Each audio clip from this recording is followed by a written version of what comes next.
राधनपुर नाम का एक बहुत ही बड़ा गांव था जिसमें एक लड़का रहता था जिसका नाम मोनू था। मोनू के बचपन ही में माता पिता का निधन हो गया था। मोनू के रिश्तेदारों ने उसको बड़ा किया था। जब वह बड़ा हो जाता है तो खुद मजदूरी जाता था। थोड़े दिनों के बाद उसके रिश्तेदारों ने एक लड़की से उसका रिश्ता कर दिया। थोड़े दिनों के बाद शादी का प्रोग्राम भी तय हो गया।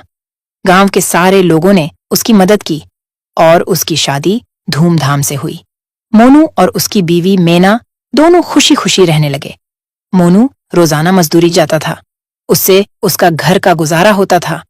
कुछ सालों बाद उसकी मृत्यु हो जाती है। उसकी एक लड़की और एक लड़का था। लड़की 12 साल की थी और लड़का 8 साल का था। लड़की 7वीं कक्षा में पढ़ती थी जबकि लड़का 3री कक्षा में पढ़ता था। मोनू के मर जाने के बाद कोई कमाने वाला ना रहा। उसके बाद मीना खुद दूसरों के घर झाड़ू पोछा मारती और उन पैसे से अपना घर चलाती थी। एक दिन सुबह जब उसकी बेटी और उसका बेटा स्कूल जाने लगे तभी उसकी लड़की कहने लगी, मम्मी आज तो टीचर ने बोला था फीस लेकर आना। अरे बेटी पैसे नहीं हैं। चल मैं आज मालिकन के पास से लेकर आऊंगी। मम्मी मुझे 10 रुपए दे दो, मुझे आइसक्रीम खानी है। बेटा अभी नहीं है, शाम को तुझे दूंगी। बेटा और बेटी दोनों स्कूल चले जाते हैं और मेना भी झाड़ू पोछा के लिए मालिकन के घर चली जाती है। झाड़ू पोछा कर लेती है तो मालिकन से पैसे मांगती है। जी मालिकन, मुझे कुछ पैसों की जरूरत है। स्कूल की फीस भी भरनी है, कुछ घर में राशन लाना है। मालिकन कुछ पैसे दे देती है। मैना उसे लेकर अपने घर आ जाती है। जब शाम के 5 बजे थे, स्कूल की छुट्टी होती है। उस वक्त खाना बना रही होती है। तभी लड़की और उसका लड़का स्कूल से आते हैं। लड़की अपने मम्मी से कहती है, मम्मी आपको पैसे मिले आंटी से, मुझे कल स्कूल में फीस जमा करवानी है। हाँ बेटी, मैं पैसे लेकर आई हूं, कल मैं जमा करवा दूंगी। मम्मी मुझे पैसे दो, आइसक्रीम खानी है। ले बेटा। तभी मैना पैसों का हिसाब लगाती है। मैंने फीस के पैसे अलग रख दिए हैं, कुछ बच्चों के लिए अलग रख दिए हैं। अभी तो राशन लाना बाकी है, कुछ ही पैसे हैं। इतने पैसों से तो आज रात का ही राशन आएगा। कल क्या होगा? मेरे बच्चे कल क्या खाएंगे?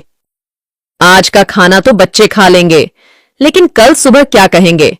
चलो ऐसा करती हूं, आज मैं रात को नहीं खाऊंगी और इस खाने को सुबह में कुछ पानी डाल दूंगी तो सुबह बच्चे खाकर स्कूल चले जाएंगे। महेश, रीना, आओ बच्चों, चलो खाना खा लो। मम्मी आ गए हम। दोनों खाने के लिए बैठ जाते हैं। माँ क्या बनाया है? जो भी बनाया है खा लो, क्योंकि आज राशन खत्म हो गया है। दोनों खाना खाने लगते हैं। अरे माँ आप भी खा लो। बेटी बस इतना ही खाना है, उसके अलावा कोई घर में राशन नहीं है। अभी मैं खा लूंगी तो सुबह में तुम क्या खाओगे? और कहीं काम भी नहीं मिलता है, फिर पैसे मैं कहां से लाऊंगी? अरे मम्मी ऐसे आप निराश ना हो, मेरे जहन में एक आइडिया है। मम्मी आप समोसे बहुत अच्छे बनाती हो ना, ऐसा करो आप समोसे बनाकर बेचना शुरू कर दो, क्या पता हमारी आमदनी अच्छी हो जाए। बेटी बात तो सही है तेरी, उसके लिए तो पैसे चाहिए ना। माँ और बेटी दोनों बात ही कर रहे थे कि अचानक रीना के मामू आ जाते हैं। दीदी पैसों की चिंता ना करें, मेरे पास से तुम पैसे ले जाओ और अपना कारोबार शुरू कर दो। अरे मोहन, अचानक कैसे? मुझे आपके पैसे नहीं चाहिए, आप तो मुझसे बहुत छोटे हैं। दीदी आप इन सब बातों को मत सोचो, मेरे 2 पैसे लगाने से आपके 10 पैसे बन जाए तो मेरे पैसे बाद में लौटा देना। ठीक है, लेकिन मुझे समझ नहीं आता कि मैं समोसे कहां बेचूं। मम्मी स्कूल के बाहर, जहां मजदूर के आने जाने का रास्ता भी है और स्कूल के बच्चे भी खाएंगे। रीना तुमने तो बहुत ही अच्छा आइडिया दिया।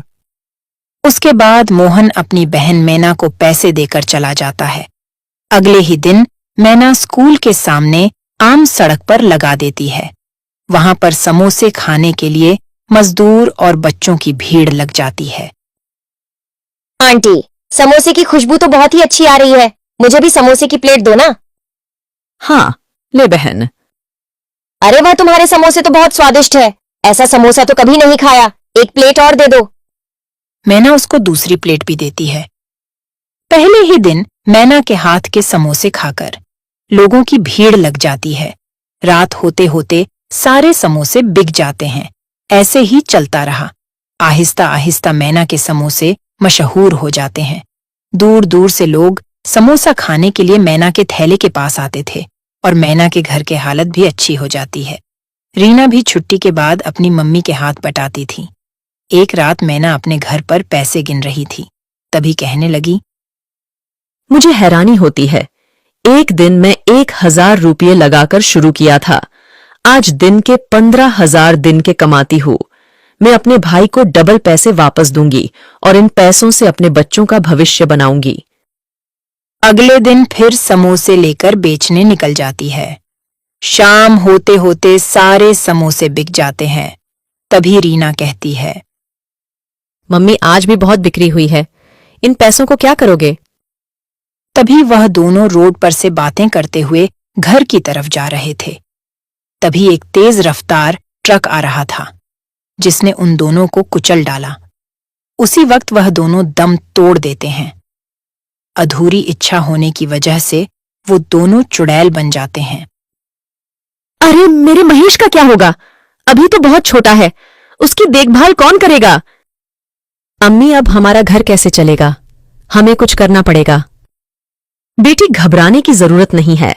हम दोनों अपनी इंसानी शक्ल का रूप ले लेंगे और हम समोसे बेचते रहेंगे। इस तरह वह दोनों अपने इंसानी रूप ले लेते हैं और अपने घर चले जाते हैं। मम्मी इतनी देर क्यों हो गई? कब से मैं आपका इंतजार कर रहा था। मुझे तो डर लग रहा था। तभी मम्मी महेश को अपने गले से लगा लेती है। अगले दिन सुबह दोनों माँ बेटी इंसानी रूप में समोसे की लारी लेकर निकल जाती है। सुबह से लेकर शाम तक समोसे की लारी पर खूब भीड़ रहती है। सारे समोसे बिक जाते हैं। दोनों माँ बेटी घर जाती है तो दोनों Thank you for watching. Please like, comment, share, and subscribe our channel.